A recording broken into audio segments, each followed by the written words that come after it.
Hey, what's up everyone? Danny Lightning back with another CSR2 video. Today we are checking out the 911 Rallye with all the stuff on the top that's going to fall off and hit the guy behind you when you're going down the racetrack. So, we are going to do a stage 6 maxed out shift and tune today.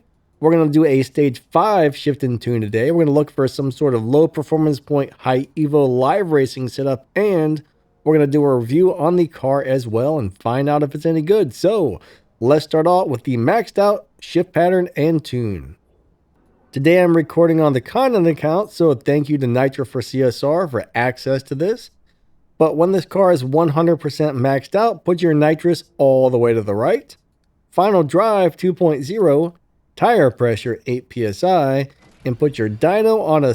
Wait, the dyno is a 7.689. You don't put your dyno there. That's just what it ends up being. All right, let's go show you how to drive it.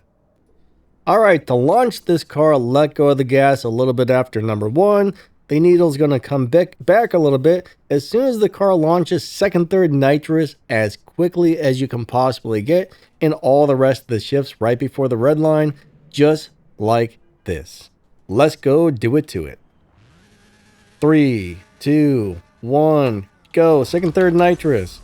And it's not easy to get it to go into second, third quickly, so you might end up with something like I just did right there, which isn't bad, but it will slow you down just a little bit. But launch second, third nitrous.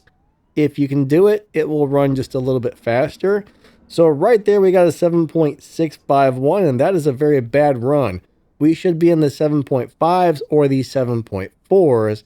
It's really hard to get it into the 7.4s, but it is possible. Let's go ahead and try this one more time. 3, 2, 1, go. Second, third nitrous. That was a little bit better. Hopefully the nitrous went off. It did good. That should be a nice run. It's not easy, but you can do it. That's the thing. If you put your mind to it, you might. And I say might be able to get there. 7.593. Still not a great run, but you guys get the idea. That's how you want to do it right there.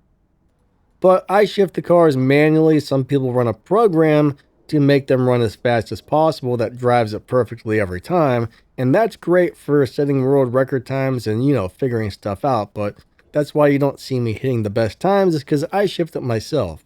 But let's fit this car back to stage 5 parts only and do a stage 5 shift and tune.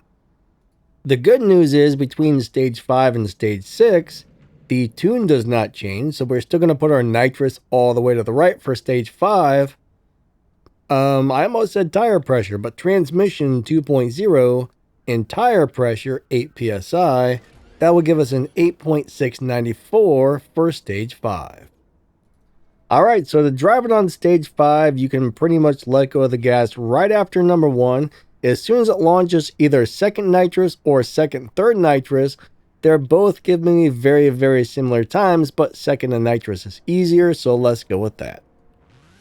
3, 2, 1, go. Second nitrous, third, fourth, fifth, sixth, seventh, and that's all she wrote right there. Very easy car to drive on stage 5, very easy car to drive on stage 6.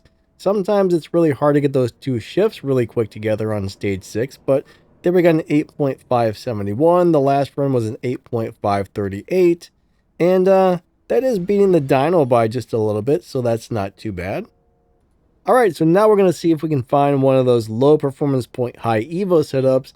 These are normally good for live racing and or beating your dyno time. And then we're going to do a review on the car, but I'll be right back to let you know if I can find one or not. Yeah.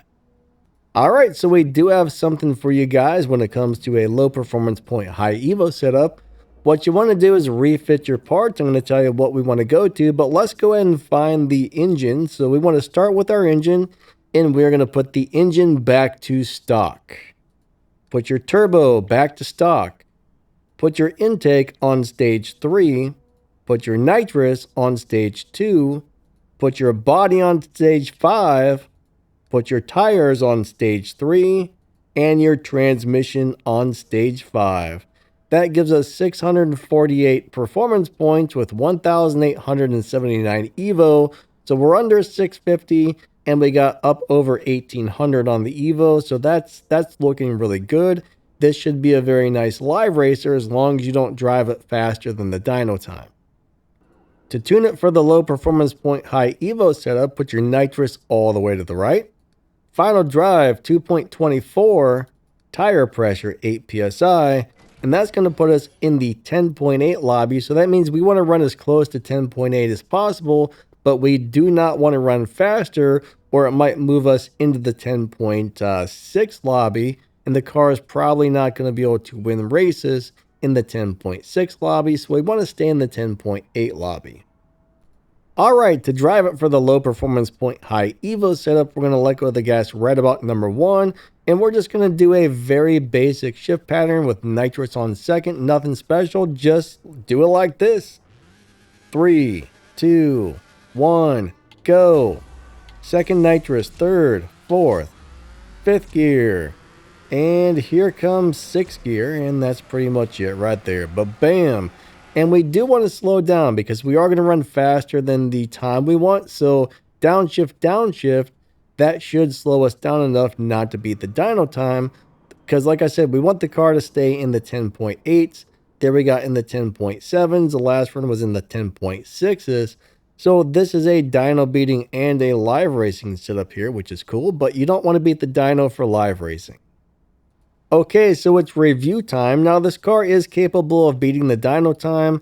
It should live race extremely well, and it looks cool. Plus it's got stuff on top to destroy your enemies. I mean, I'm telling you right now, if you go down the track and those bags fly off and smash through the guy behind you's windshield, you are not going to lose that race. But yeah, let's check out the acceleration and top speed and all that good stuff. Alright, so most of the time you're going to be hitting 7.5s or 7.6s with this car. It's got pretty nice 0 to 60 and 0 to 100 times. We got 0 to 60 in 1.0 something, 0 to 100 in about 1.6. So those are pretty decent, nothing too crazy, but not bad. 441 miles per hour on the top speed. Again, that's very, very good. And you're just looking at a 7.5 or a 7.6 car, which is nothing spectacular, but, you know, it's not a bad car whatsoever. It's actually pretty good. The car beats the dyno time by a little bit on stage 5 and stage 6. It's not going to be like the fastest car in the world, but, you know, it's not too bad. Somebody seems to have stole the engine again. Somebody keeps stealing all the engines out of all my cars. I don't know why they got to keep doing that, but bottom line is I like the car. I think it's pretty nice. I don't know if that's a storage unit right there, but okay. I don't think I'd want to put my groceries in that. Maybe you would, but no thank you for the groceries. So is this car worth upgrading? If you don't have a good tier 5 car, I would say yes. This car is worth upgrading. If you already got a bunch of good tier 5 cars that are better than this, then hey, I would say upgrade this for the low performance point high Evo setup. Maybe do some live racing and have some fun with it because it's a pretty cool car. But yeah, I think that's pretty much going to be it. So don't forget to smash that like button and subscribe if you enjoyed this content. If you drop down the video's description or check out the pinned comment, you'll see my affiliate links, ways to help support the channel, and all kinds of good stuff. I want to say thank you to my channel members. Thank you so much for watching my videos. Thank you for hanging out with me on the live streams and everything else. I appreciate each and every one of you guys a lot. Even if you're not channel members, you guys are amazing. But if you want to become a channel member, hit the little join button right below the video there. And we will catch you next time. Lightning out. See ya.